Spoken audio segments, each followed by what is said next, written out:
So I'm uploading that 4.5 hour video of me singing right now. It's gonna not probably be up until, honestly, like it takes probably 6 hours to upload. So you probably won't even see it till Sunday. But I'm gonna also, after this one gets done uploading, I'm gonna upload this last video as well. And I only wanted to touch on one thing in all the 7 videos that I've said. I would argue that none of it contradicts each other.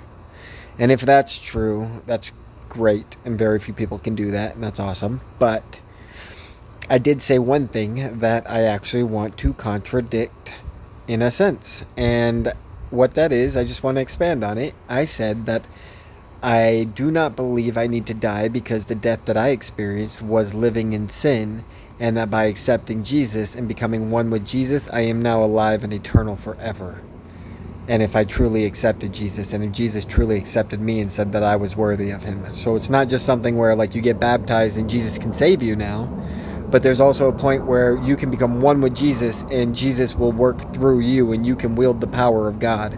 And that is the word of God. And that is what we are told by the Bible. And so what I wanted to say was that although I don't want to die, and I don't think I need to die for this to be completed, if I had one prayer left to God other than like let me become one with Christ and fulfill the end times, it would be that this world hates the message that I've just put out in these 10 videos so much that they would dare crucify me and kill me. And I guarantee if they did, I would come back in 3 days.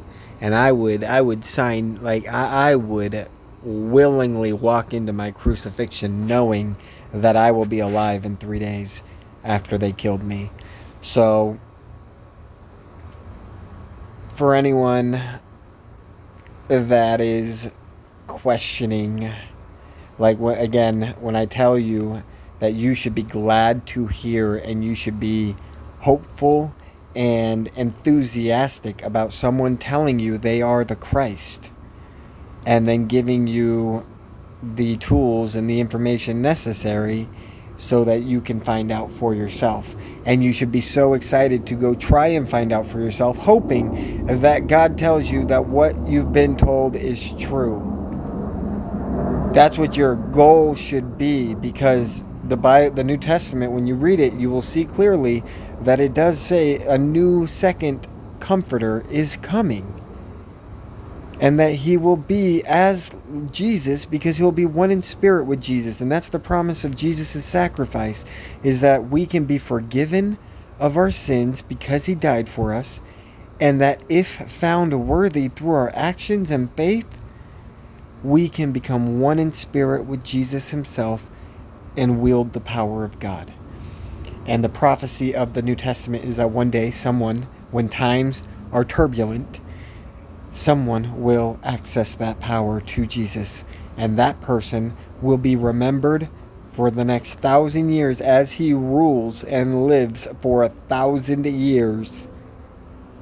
He will be remembered as the Son of Jesus, and Jesus will be remembered as the Father of all. That's what the book of Revelation says at the end, if you haven't read the ending. So I just wanted to kind of put that out there of, although I don't think I have to die for this to be finished and for people to accept me and all these great things, I'm totally prepared to.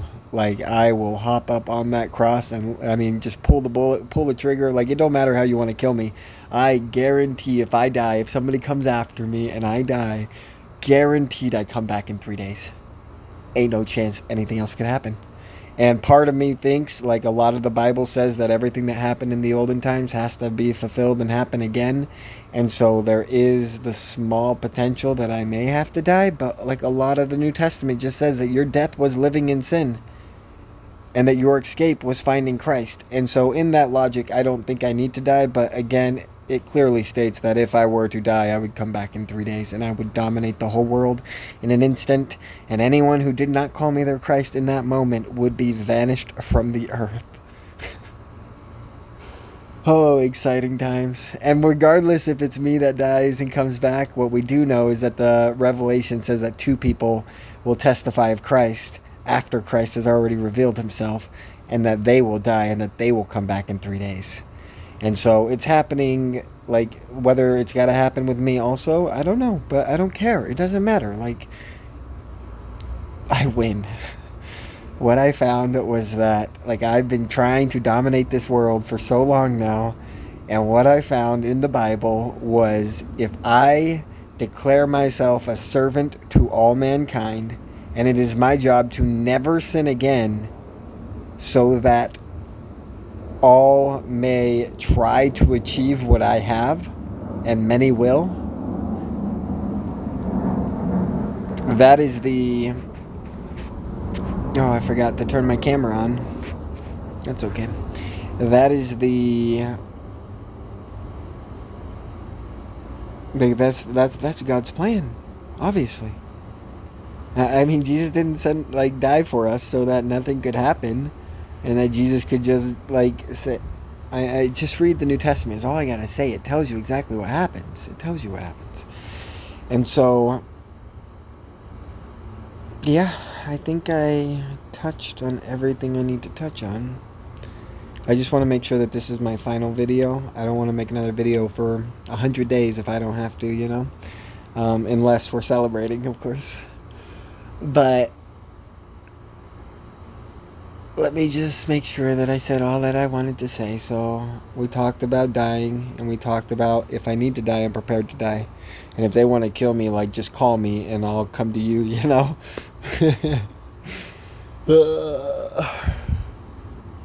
3 days, and it would be guaranteed. But again, the Bible doesn't really say that that's going to happen. So no reason to assume that's going to happen. And what's most likely to happen, if you're trying to understand what my intention is of all these last 10 videos will be in the last week, the intention of these videos is that I believe I am speaking through the Spirit right now. And when I speak through the Spirit, I believe there are other people that live in the Spirit that will be able to hear the Spirit speaking to them and tell them that what I say is the truth. And if they hear that, and aside from the big message I'm trying to explain, that at the end of it I'm saying I am the Christ, well, then they will go and do like the apostles did, and they will spread my word and tell people my name, and they will build my kingdom. And so I've left all the information I believe anyone needs to know the full study and beliefs and tradition and theology of the one and only true God that rules this earth.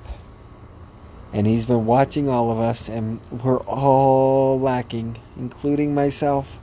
I've been a bad person for way too long of my life, and it's unfortunate that it's unfortunate that I just couldn't try to give the Bible a chance until now. I honestly believe, had I started reading the New Testament at a young age and really tried to understand what the story was and the historical importance that you can find inside the stories of the New Testament, and I just believe that we would have got here sooner, and that is unfortunate for me, I guess. I mean, for all of us, really. We've all had to suffer an extra probably 10 years because this world has just gotten so much worse. The last thing that I'll say, which is interesting, and I guess I'll just talk about it and you'll have to find it yourself, because I'm not sure exactly who it was. Let's see if I can find it here. Oops. Get out of here. Okay. So let's see if I can find it here. It might not be lame. Why is it not here? There's a video that you can find that talks about the book of Revelations, and it's from a Mormon, and he explains how in chapter 12, I believe, where it talks about a woman and 9 horns and dragon and 10 horns and all these different things, that there are constellations in the galaxies that represent mathematically what these would suggest. And there's these moments of Earth where like moments of time where humans like have gone back and studied all, like, obviously science is pretty great and humans have done a pretty great job with science, but the nice thing is that they did all the hard work for me and now I get to come and dominate it, so that's kind of cool. But the point is that these, like, we're able to align and see these planets, and we're able to go back in the past and see where these planets would have been at any given time. And in these other galaxies that are numerically symbolic with the readings in the book of Revelations, it basically suggests that the strongest moment of Satan, of the most powerful Satan's ever been, is when these galaxies and these constellations all align in one perfect movement that is seen very, very rarely and sporadically. And so what I mean by that is in the last 6,000 years, it's only happened twice. 2 times. And if you go and you look at these 2 times that it happened, what were the 2 times? The first time was September 23rd, 1827. And it's so 1827, and that is the day after Joseph Smith claimed to everybody in public that an angel visited him and gave him the golden plates. The second time that it happened, and again, this is when Satan is at its most powerful point, and he only gets weaker from there. That is the message of when all these galaxies and constellations align, and it's all so perfect and so rare. This is supposed to signify, according to this video that I saw, that Satan is at his strongest point, and he's only going to get weaker every day after that. So what happened? The church, America became free. Then Joseph Smith was given the revelation and sent an angel to restore the house of God. And what happens? Satan only gets weaker after the power of God has been restored to earth.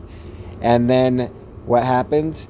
Satan actually ends up getting stronger and more powerful, because after 200 years, even though the church is growing and the word is growing and there's more Christians than ever, Satan has like weaponized science into the internet, television.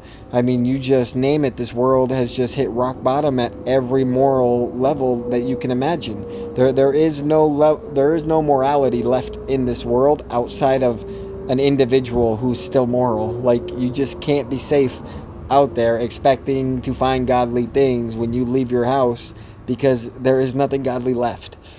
And so 2017 is the next time it happened, again on September 23rd. If you didn't know, I was born on September 23rd, 1990. And so since September 23rd, 2017, the idea is that the book of Revelations is suggesting that Satan will only get weaker.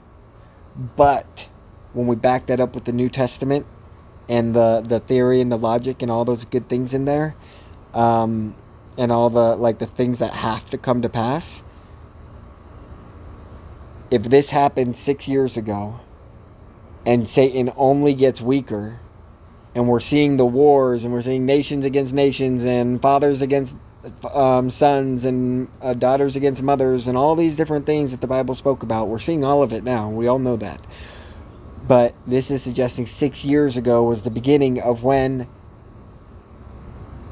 the Satan was at his strongest. And the reason we got COVID and the reason we got all these things is because Satan feels that his power is leaving, and he feels the presence of the revelation that Christ would come and dominate the earth again and be the son of Jesus. Oh, it's so perfect. Like, there's zero chance that the end times of the beginning of Revelation and the 3.5 year battle of beast versus God, like, it is guaranteed to get started before 2025. There's no chance we get to 2025. And like, so if you look at back in 1827 when that happened, so September 23rd, 1827, well, what happened after Satan got his weakest, right? Satan is at his strongest, but now he feels that he's losing power. So what does he do? He retaliates in a big way and tries to regain his power. What happened? So from the moment of 1827, September 23rd, all the way to 1833 of November something, I believe. It was October to November, December. But 1833, which is about 6 years and 3 months maximum from the times the constellations aligned. And that was the moment that a whole state of military, policemen, just people that believed in other religions said, we have to kill the Mormons. The Mormons are converting too many people. If you look and read the New Testament, the only time they're trying to kill you is that when people hear what you have to say and they like it. Does that make sense? So if you speak from the Spirit of God, people will have their hearts moved and they will know that what you say is true. And when that happens, that's what gets the devil angry. That's what gets these men that want to kill Jesus and God and they're true demons. That's what gets them angry, is when you convert to Jesus. Nothing gets them angrier. So we know that he's losing his power. We know that the church is growing. We know that they're thriving. And they're just absolutely thriving. Besides being attacked by all these people and being called evil, like, their communities are growing. Everyone's got houses. Everyone's got food. Nobody in their community is struggling. And then the state unites together to try to destroy the church. And all these men are coming to kill every last Mormon that they can find. And what happens? The greatest meteor shower ever witnessed, arguably ever, which you can go find writings not from Mormons, but all over. Just Google the 1833 end of year meteor shower and you'll see people talk about it. Because they were going to destroy the church and because they saw the meteor shower, they said, we are afraid of God and we will not finish this. And they walked away, giving the church time to expand and leave and flee and grow and prosper and become the fastest growing church on earth today. Oh my goodness. So if we look at 2017, September 23rd, it would suggest that if the same 6 years and potentially 1 to 3 months was the exact same amount of time necessary for things to come to pass, then we could assume that the world would know who Christ is no later than 2023 of November, December. Because that would be the 6 years from 2017 plus maybe a couple months. Because I don't remember the exact date that it was on, that the meteor shower happened. But I know it was after September, so it was a little more than 6 years. So, wow. Yeah, I mean, that's just a story. Like, if you want science and if you want, like, historical evidence and, like, just something that's just unbelievable, like, just a once-in-a-lifetime meteor shower is what stops the Mormon church from being extinguished. Because the men felt scared that was a God sign saying they were doing something wrong? Holy moly! What a beautiful story. So, yeah, I don't know. It's just all a lot. And I hope you guys receive the message as I mean it, which is all in love and for Jesus and for God. And all I want is for the world to be in the presence of God once again. There's nothing else that I want. There's nothing, like, I've had everything this world got to offer and I don't like it. I mean, I like Wagyu steak. I like going on vacations. Sure, I like it, but, like, like the only thing that I've always, like, every time I've been living something, I say, okay, I'm gonna do this or I'm gonna die trying, and every time I do it, and it's easy, and I win, and I built a roofing company, $20 million in revenue in 4 years, started with a $10,000 credit card.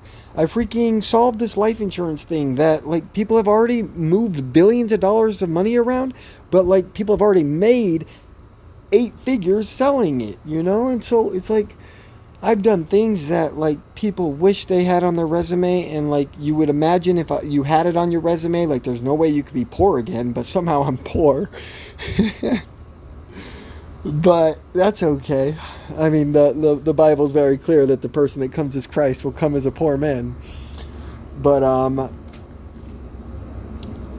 yeah, it says he knows his poverty, and Jesus is saying, I know your poverty, I know your pains, I know your heartaches, but, like, and I know your works, and I know how great you are, but, like, you still gotta stop sinning, and you still gotta be perfect in order to become one with me.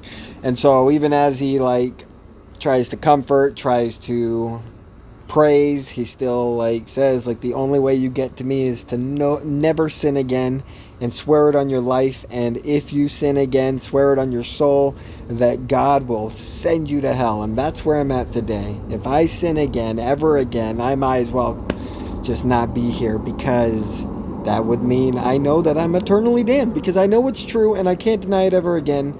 And because I can't deny it, because I know it's true, like, we're at an impasse here. And the only answer is God's answer, which says Jesus will rule again. I guess he never really got to rule before, but Jesus will rule, that is for sure. And I will rule for him, and he will love it, and he will make it known to all the people that call me Christ that they're doing what's right, and this world will be better for it, and this world will eventually become heaven, like heaven itself. We bring heaven down to us. Heaven doesn't, like, we don't go up to heaven. That's not how it works. That's not how the story goes. We bring heaven to us. That's the only way that men as a whole can make it. Sure, there's a few prophets and a few people that do great things and all these different things, but that have been called up to heaven and all those great things. But the New Testament, if you go read it, which is my only challenge to you, go read the New Testament after hearing what I've said, and think about what I said versus what you're actually reading, and ask God to tell you what is the truth. If you do those things, I'm content in life, and I'll never ask you for another thing. And if you find that I am your Christ, then, like, I don't know, make a YouTube, make a video of your testimony, send it to me. Like, I don't know, do what you can. Like, we're just here, and God will give us the wisdom that we need to do what we need to do, when we need to do it, when it's time to do it. Like, we're on his plan, so just do the best you can and hope for the best. I'm excited. Like, I just can't imagine what's going to happen in the next 30 days. Like, I feel like I am shaking the heavens right now with these words.